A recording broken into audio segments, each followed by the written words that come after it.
എല്ലാവർക്കും എൻ്റെ ഹൃദയം നിറഞ്ഞ ഓണം ആശംസകൾ. ഓണത്തിൻ്റെ ഐതിഹ്യം തന്നെ നമ്മുടെ മഹാബലി തമ്പുരാനുമായി ബന്ധപ്പെട്ടതാണ്.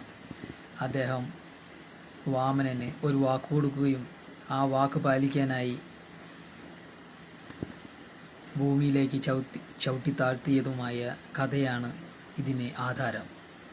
ഒരു കുട്ടിയുടെ രൂപത്തിൽ വന്ന വാമനൻ 3 അടി മണ്ണ് ദാനമായി ചോദിക്കുകയും അത് അളന്നെടുത്തുവെന്ന് മഹാമനസ്കനായ നമ്മുടെ മാവേലി തമ്പുരാൻ മഹാബലി ഒരു വാക്ക് കൊടുക്കുകയും ചെയ്തു.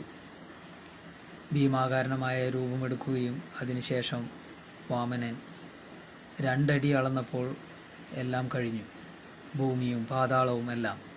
അതിനുശേഷം 3-ാമത്തെ അടി എവിടെ വയ്ക്കും എന്ന് മഹാമനസ്കനായ മഹാബലിയോട് ചോദിച്ചപ്പോൾ ആ 3-ാമത്തെ അടി എൻ്റെ സ്വന്തം ശിരസിൽ വയ്ക്കൂ എന്ന് പറഞ്ഞ് മഹാബലിയെ സ്മരിച്ചുകൊണ്ട് നമുക്ക് സത്യത്തിനും നീതിക്കും ന്യായത്തിനും വേണ്ടി പടപൊരുതി നമ്മുടെ ജീവിതം തന്നെ മറ്റുള്ളവർക്കൊരു മാതൃകയാക്കുന്ന രീതിയിൽ ആകട്ടെ, അതിനുവേണ്ടി പ്രയത്നിക്കുകയും അതിനുവേണ്ടി പരിശ്രമിക്കുകയും ചെയ്യാം.